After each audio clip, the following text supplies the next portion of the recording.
Madame, Messieurs, bonjour, très heureux de vous retrouver sur Panafricaniste TV, la chaîne de télévision des panafricanistes. Et c'est justement Parole panafricaniste qui démarre. Et la grande interrogation du jour, France-Afrique, pacte colonial, l'impossible rupture, c'est notre grande interrogation. Elles sont nombreuses depuis des décennies, les voix africaines à s'indigner contre un pacte colonial France-Afrique qui pèse lourdement sur la destinée d'une grande partie du continent noir depuis des dizaines d'années. Le Cameroun, le Bénin, le Burkina Faso, la Côte d'Ivoire, le Mali, le Niger, le Sénégal, le Togo et j'en passe. Eh bien, pour l'Union économique monétaire ouest-africaine, l'UEMOA, en plus du Cameroun, de la République centrafricaine, du Tchad, du Congo, du Gabon, pour la communauté économique et monétaire de l'Afrique centrale, CEMAC, en sont les premiers concernés. Eh bien, nous le savons tous. Des décennies après l'accès à l'indépendance, ces pays continuent justement à déposer via leur banque centrale 50% de leurs réserves de change au trésor français en vertu du dit pacte colonial. La grande interrogation, c'est pourquoi? Pourquoi justement verser les 50% des réserves de change au trésor français? Eh bien, selon plusieurs économistes sur le continent africain, il faut préciser par ailleurs que la Banque africaine de développement, la BAD, la France investit ses réserves qui représentent des dizaines de milliards de dollars dans des bons de trésor qu'elle utilise ensuite pour garantir les prêts qu'elle lève pour financer son propre déficit public. En tout cas, c'est ce qu'on nous fait comprendre. Le taux était de 100% de 1945 à 1975, puis fixé à 65% à partir de cette année et est observé avec discipline par les États concernés. Eh bien, on se pose bien des questions de savoir, mais pourquoi? Pourquoi continuer à jouer le jeu de la France qui s'enrichit sur le dos des Africains? Et parlons justement de cette France-Afrique, eh bien, jusqu'au plus haut niveau de l'État, bien sûr, la France parle, la France décide, la France frappe, la France tape. Qui ne se rappelle pas justement des propos d'Emmanuel Macron qui déclarait haut et fort devant les caméras de télévision à un certain Bado que justement il mettra la pression sur le chef de l'État camerounais, Paul Biya. Il a d'ailleurs déclaré haut et fort qu'il avait mis la pression sur le président Paul Biya pour libérer Maurice Kamto et qu'il mettra toujours la pression sur le président Paul Biya pour régler le problème de la zone anglophone. Qui ne se souvient pas justement de ces propos malvenus? Eh bien, jusqu'à preuve du contraire, mesdames, messieurs, la France-Afrique ne veut pas mourir. La France-Afrique veut demeurer. Et la France, dans son image majorité et surtout de ses autorités, ne veut pas voir justement cela changer. Les servitudes du pacte colonial, bien sûr que dément catégoriquement Paris, n'en finissent pas. À part le versement d'une part de leurs avoirs en devise au contrôle de la monnaie des pays en question, le franc CFA, garantit à la métropole l'exclusivité des exportations des matières premières locales, le pourvoi du marché local pour les importations et la définition des politiques à adopter par les pays africains en question. Il y a également mieux, s'entend avec l'adoption de la monnaie européenne, l'euro comme ancre monétaire du franc CFA, sans que les mécanismes de coopération de la zone monétaire en soient affectés, pour ne pas parler justement de toutes les ingérences de la France dans les politiques sociales, les politiques économiques, les politiques même politiciennes. Et jusqu'à preuve de contraire, on se pose bien la question, à quand la rupture? Voilà pourquoi nous nous interrogeons, France-Afrique, pacte colonial, l'impossible rupture. Pour répondre à nos questions, nous sommes avec Paul Ella, le président de African Revival ce matin. Paul Ella, bonjour, bienvenue à vous.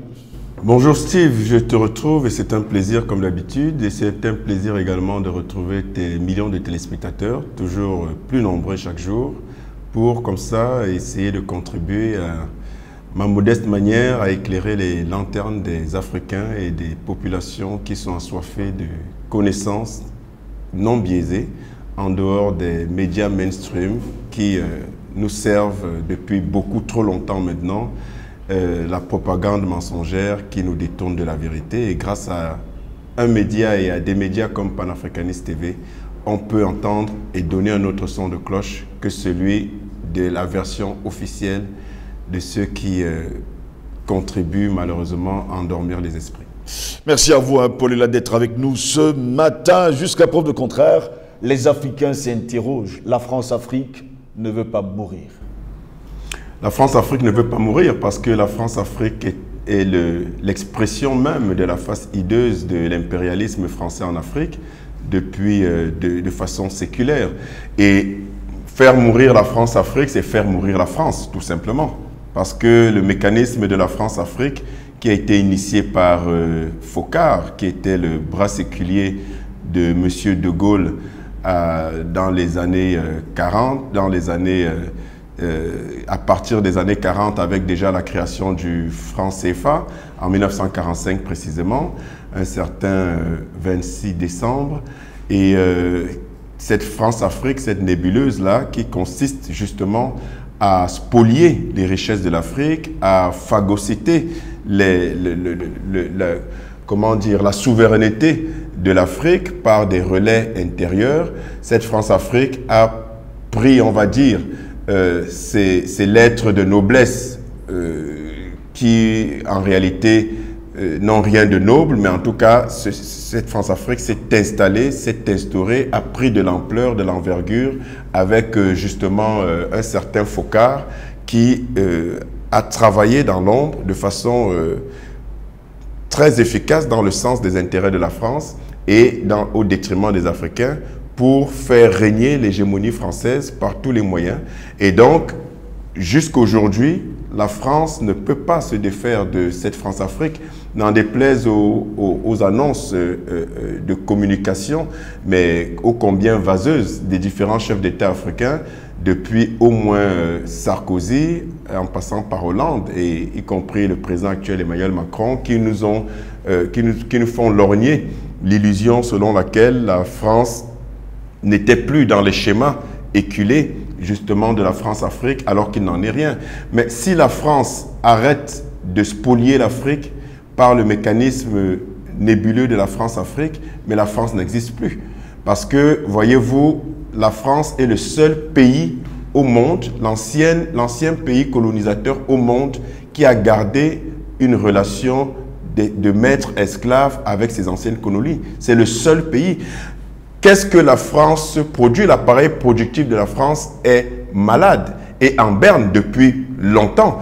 Tout ce qui est présenté comme les fleurons de l'économie française sont soit installés sur le sol africain et font donc l'essentiel de leur chiffre d'affaires sur ce sol-là. On peut parler de Orano Areva, dans l'uranium au Niger. On peut parler donc plus de 60% de l'uranium est tiré de l'exploitation abusive du Niger, de l'uranium au Niger. Vous voulez qu'on parle de Total, on sait très bien d'où tire l'essentiel de ses revenus, d'où Total tire l'essentiel de ses revenus. Si vous voulez parler de Air France, si vous voulez parler de Airbus, vous vous rendrez compte que la France n'est pas l'actionnaire majoritaire, et quand elle l'est, comme dans le cas de Airbus, c'est vraiment à 0,0 quelque chose, mais en fait, quasiment au même niveau d'actionnariat que l'Allemagne. Et puis vous avez un capital de ces grandes sociétés qui sont présentées comme les fleurons de la France, qui en réalité est partagé par plusieurs autres pays européens. Qu'est-ce qui reste donc à la France d'un point de vue économique? Ben, il reste tout simplement ces anciennes colonies d'Afrique. Et c'est bien pour cela que vous avez un Emmanuel Macron qui court dans une situation de déliquescence économique de son pays très avancée, oui, en Afrique, pour justement essayer de colmater les brèches. La France est malade, la France est en agonie économique, et la France ne peut pas arrêter le processus de la France-Afrique, le mécanisme mafieux de la France-Afrique, tout simplement parce que sa survie en dépend. Jusqu'à preuve de contraire, comme l'indique d'ailleurs notre thème ce matin, on parle bien sûr de l'impossible rupture. Peut-on dire aujourd'hui que dans la France-Afrique, il n'y aura jamais de rupture? Il y aura absolument la rupture est largement amorcée. Mais vous savez, vous avez vu quand on coupe la tête d'un coq, le coq n'est pas inerte tout de suite, il continue à bouger, mais il bouge encore plus que quand il avait sa tête. C'est exactement la situation qu'on observe avec la France. Il y a une agitation, il y a un déploiement, comment dire, dans tous les sens, en termes d'énergie, en termes de tentatives de maintenir sa position hégémonique en Afrique, mais les carottes sont cuites pour la France. Ça, c'est acté. Les carottes sont cuites pour la France. Quand vous avez un président français, en la personne d'Emmanuel Macron, qui, il y a environ 2 ans, disait devant les ambassadeurs des pays étrangers en France, clairement, que l'hégémonie occidentale s'est terminée. Ne pensez pas qu'il le dit parce qu'il veut bien le dire. C'est parce qu'il arrive à un moment donné, mais c'est une réalité qui date de très longtemps, mais qui est dissimulé. Mais à un moment donné, on ne peut plus le cacher.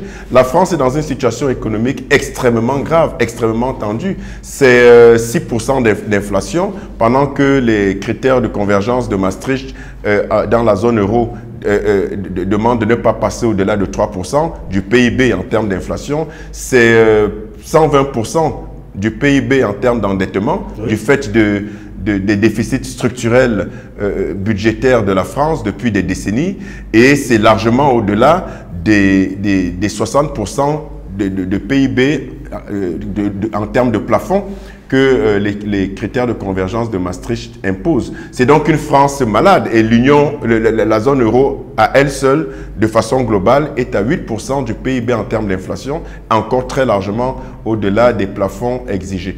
Donc, c'est une Europe malade, c'est une France malade, c'est une situation qui fait que la France ne peut que continuer à s'accrocher, parce que c'est dans son rôle. Et en réalité, on ne devrait pas en vouloir à son président de faire ce qu'il faut et à ses dirigeants de faire ce qu'il faut pour essayer de garder la France dans une illusion de grandeur, parce que je vous rappelle que la grandeur de la France, en fait, c'est l'histoire d'un nain qui a des rêves de géant. C'est ça la réalité. La France n'a jamais, au grand jamais, été une grande nation, parce que quand on parle de grande nation, il s'agit en réalité de s'être construit par la force du travail, par l'ingéniosité de ces hommes et par la disponibilité de ces ressources qu'on a su exploiter et qu'on a su pérenniser. La France n'existe pas dans le schéma que je viens de définir là. La France a basé son modèle économique sur la prédation uniquement. Et comme ces vieux démons la rattrapent et que justement la géopolitique et la géostratégie du monde se trouvent repensées, réorganisées du fait des cartes qui sont rebattues en faveur justement de la reprise des rênes d'un certain pouvoir mondial au niveau économique par la Russie, la Chine et des pays comme la Turquie. Les cartes sont en train d'être rebattues et la France, justement, se rend à l'évidence qu'elle ne peut plus continuer d'organiser son schéma, son modèle économique autour du seul pillage des ressources africaines. Et comme elle s'entête et que même quand on pense qu'elle pourrait avoir un sursaut d'intelligence, on se rend compte qu'elle s'embourbe dans sa bêtise, puisque au lieu de se repenser un autre modèle autre que celui de la spoliation, la France s'entête à vouloir maintenir dans son giron, dans ce qu'elle considérait et qu'elle considère encore de façon fallacieuse comme étant son précaré, elle s'entête à garder ce schéma de survie, à savoir le pillage, et c'est pour ça que vous vous rendez compte qu'elle fait des mains et des pieds pour justement maintenir ce schéma de mafieux de France-Afrique, parce qu'elle ne connaît pas un autre mode de survie que celui de la dépendance, tel une sangsue ou un vampire qui ne vit que de sang. Quand vous avez un vampire qui ne vit que de sang, qui sait qu'il ne peut s'abreuver que de sang, vous n'allez pas lui dire bon, écoute, il y a un autre modèle de pensée. La France est momifiée dans ce schéma de prédation et c'est pour cela qu'elle s'entête à maintenir la France-Afrique. Mais la France-Afrique n'est pas une fatalité pour les Africains. Les jours de la France-Afrique sont comptés. Regardez tout simplement ce qui se passe partout en Afrique, au Mali, en Guinée-Conakry, au Cameroun et un peu partout. Et regardez la grogne qui ne fait que monter et qui ne va pas cesser. Quand vous vous rendez compte, qui l'eût cru que l'Afrique du Sud, en réalité, qui est un pays d'expression anglophone, qui prend fait et cause pour les peuples d'Afrique dite francophone. Ça, c'est du jamais vu, avec le très valeureux Julius Malema. Oui. Mais vous vous rendez compte que l'Afrique est dans une phase de son histoire qui fait que la chute de l'impérialisme occidental en général et français est irréversible et inéluctable. Jusqu'à preuve de contraire, plusieurs experts pensent que si la France, ou alors la France-Afrique existe encore, c'est parce que sur le continent africain, il y a encore des hommes, des femmes qui entretiennent justement cette France-Afrique et ne veulent pas la voir mourir parce qu'ils vivent justement de ce système. Oui, ce sont des gens, ce ne sont pas des Africains. Ils ont la peau noire, mais ce ne sont pas des Africains, ce sont Ce sont des, Vous cherchez beaucoup les des qualifiés. métastases, des subterfuges, ce sont des mirages d'Africains, ce ne sont pas des Africains. Oui. Donc ce sont des gens qui ont l'apparence que vous et moi nous avons, c'est-à-dire qu'ils ont la peau noire, ils ont les cheveux crépus, mais ils ont les lèvres lépues, donc les caractéristiques négroïdes. Mais en réalité, dans leur âme, dans leur esprit, ils ne sont plus africains, si tant est qu'ils n'ont jamais été africains à un moment. Parce qu'ils sont précisément au service de leur maître, de leur mandant, et qu'ils ont vendu leurs âmes. Ils ont fait allégeance à leur maître qui est la France, qui est l'Occident, et ils n'en ont cure de la situation de leurs frères et sœurs, de leur peuple. Et si tant est que c'est encore leur peuple. Donc, ce sont des traites, c'est ce que Malcolm X appelait très justement les nègres de maison. Vous vous rappelez qu'à l'époque de l'esclavage, depuis le 15e siècle jusqu'au 18e siècle au moins, vous vous rappelez que, 19e siècle d'ailleurs, vous vous rappelez que c'est Napoléon Bonaparte qui rétablit l'esclavage en 1848, alors que dans toutes les contrées, l'esclavage était aboli. Et donc, vous comprenez bien ce que c'est la France. Parce que le seul pays, quand je disais tout à l'heure, qui ne peut pas s'inventer un autre schéma, mais c'est que quand Toussaint Louverture, en 1802, et ses successeurs, Jean-Jacques Dessalines, réussissent à libérer Haïti, le premier pays esclavagisé qui sort du carcan de l'esclavage. Mais la France est malade. Je vous rappelle quand même que Haïti, c'était l'île la plus riche de toute sa zone géographique et qu'aujourd'hui, Haïti est le pays le plus pauvre de la planète. Mais imaginez-vous, demandez-vous pourquoi. Mais c'est le fait précisément de la France, précisément. Donc, quand vous entendez des dirigeants français dire que la France, c'est le meilleur allié de l'Afrique, en tout cas, on peut étendre Haïti n'étant pas sur le continent africain, mais ce sont les peuples noirs, ce sont les ressortissants d'Afrique. Quand vous prenez seulement l'histoire de Haïti, vous comprenez que la France et ses dirigeants sont schizophrènes et que le double langage et l'hypocrisie, c'est leur tasse de thé. Parce que précisément, c'est la France, clairement, c'est acté historiquement, qui est à l'origine de la misère de Haïti. Parce que la France a pillé, non contente d'avoir pillé Haïti pendant plus de 300 ans, c'est la France encore qui a imposé, c'est la première fois que ça arrive dans l'histoire du monde, que la France impose à ses anciennes colonies, notamment Haïti, de payer une dette aux anciens propriétaires d'esclaves. On n'a jamais vu ça. Alors, vous comprenez bien que depuis ce Napoléon Bonaparte, je rappelle quand même qu'avant Napoléon Bonaparte, on avait quand même Louis XIV qui avait commis le Code Noir en 1685. Donc, vous comprenez que, et aujourd'hui, on a la France dite moderne d'aujourd'hui, appelée les droits de l'homme, qui en réalité n'a pas changé. Oui. Parce que précisément l'histoire montre que depuis la période de l'esclavage dont j'ai parlé tout à l'heure, jusqu'à celle-ci en passant par la colonisation, la France n'a jamais eu un autre schéma que celui du pillage. Parce que quand Napoléon Bonaparte rétablit l'esclavage en 1848, mais c'est précisément parce que la France ne peut pas s'en sortir sans cette pratique immonde. Et je vous rappelle encore que Jules Ferry déclarait au 19e siècle que la France avait besoin impérativement de maintenir ses colonies, tout simplement parce que c'est acté, hein, c'est dit, les gens peuvent retrouver sur Internet, que la France avait besoin impérativement de maintenir ses colonies parce que la France avait besoin de débouchés économiques et qu'elle ne pourrait pas s'en sortir sans ses colonies d'Afrique. C'est acté.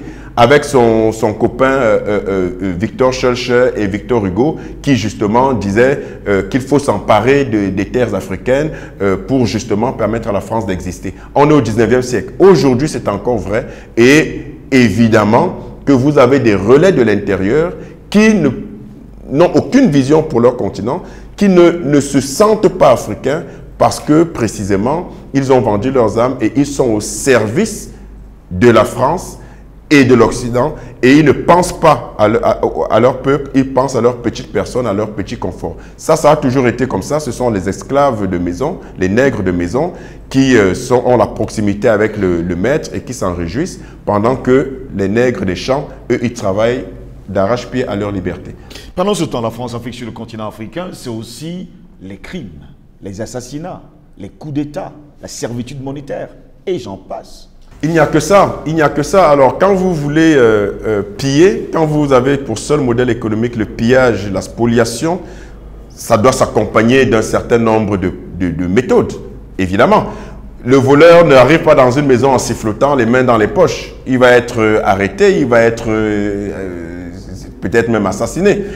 Voilà, donc il faut s'entourer de méthodes. Quand vous avez décidé que vous avez, votre schéma de développement, de survie, c'est le vol, comme c'est le cas pour la France, vous vous entourez d'autres mesures. Les mesures là, c'est quoi? C'est justement la violence, c'est le viol, c'est le mensonge, c'est le meurtre et c'est la propagande mensongère. Donc vous entourez ça de toute une batterie de mesures, d'attitudes, d'actions qui justement vont permettre ce vol. Donc, comment vous pouvez voler si vous n'êtes pas prêt à faire subir les pires atrocités à ceux que vous êtes ou que vous opprimez? Comment vous pouvez voler tranquillement pendant autant de décennies, autant de siècles, si vous n'avez pas pour argument principal le mensonge, si vous n'avez pas pour outil de prédilection le mensonge? Donc, c'est ça la France, c'est ça la face hideuse de la France et de la France-Afrique. Assassiner tous les véritables indépendantistes et les vrais patriotes qui ont combattu pour la liberté du continent. Le Cameroun est l'une des principales victimes, avec l'Algérie. Au sein d'Afana, Félix Moumié, Ernest Wandje, Nyobe et tous les autres. Vous savez très bien à quel point la France était frileuse et est encore frileuse des révolutionnaires. Pourquoi frileuse des révolutionnaires? Parce que justement, ce sont ces révolutionnaires qui remettent en question son hégémonie et donc sa survie. Donc, il faut les éliminer. Et je vous rappelle qu'il n'y a pas plus lâche que la France sur Terre. En tant que nation, en tant que, notamment en tant que système. Parce que quand on parle ici de la France, on parle d'un système, on parle de ses dirigeants, on parle de la France officielle. Il n'y a pas plus lâche. Parce que si vous étiez ce que vous prétendez être, si vous n'étiez pas le nain que vous êtes en réalité et qui se perd dans ces illusions de grandeur, de géant, vous auriez travaillé pour justement rendre prospère votre pays et vous auriez au moins eu un partenariat d'égal à égal avec les pays que vous spoliez. Mais dès que vous avez, parce que quand vous avez pour dernier recours l'assassinat, le meurtre, mais vous êtes le pire des lâches. Mais puisque on est dans une situation de pays à pays, même si on a été des colonies et que votre déshumanisation avancée, parce que c'est ça votre ADN en tant que système, vous a conduit aux pires atrocités. À un moment donné, si vous avez un peu de bon sens, si vous restez un peu de bon sens, vous inventez un autre schéma.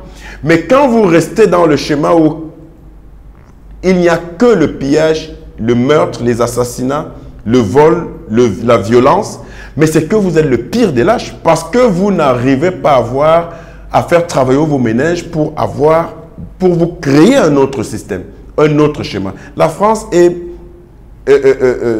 comme je l'ai dit, momifiée dans ce schéma-là et elle n'a pas d'autre moyen, malheureusement, en termes de ressources intellectuelles, visiblement, pour s'en sortir. Donc, elle ne peut que continuer le pillage, les assassinats, parce que dès que, comment dire, son hégémonie, son impérialisme en Afrique est menacé, le seul recours, au lieu de réfléchir, au lieu de penser à un modèle économique qui soit digne du peuple français, ses dirigeants ont pour seul recours les meurtres, les assassinats de tous ceux qui... Et c'est encore vrai aujourd'hui. C'était vrai il y a 700 ans, c'était vrai à la période des luttes d'indépendance, avant les pseudo-indépendances, pendant la colonisation. C'est encore vrai aujourd'hui. Vous savez très bien que ce soit la France ou ses patrons américains, vous savez très bien, ne serait-ce que les 2 dernières années, le nombre de dirigeants africains qui ont été assassinés. Parce que justement, ils représentaient un danger. Donc la France n'a besoin que des personnes soumises et elle veille à ce que sur le continent africain, elle n'ait que des laquais à la tête de nos États. Mais malheureusement, elle ne se rend pas compte, malheureusement pour elle, que l'horloge de l'histoire est en train de tourner en faveur de la liberté des populations africaines, du peuple africain, et que elle est en péril et que sa chute n'est plus seulement programmée, elle est actée. Et nous, on regarde, et irréversible, et on regarde comment elle va se casser la figure. Merci à vous, Paul Hélène, d'avoir été là. Merci, Steve. Mesdames, Messieurs, c'est ici que s'achève cette autre édition de Parole panafricaniste. Au plaisir de vous retrouver très prochainement. Restez sur Panafricaniste TV. L'information est en continu sur notre chaîne. Bonne journée à toutes et à tous.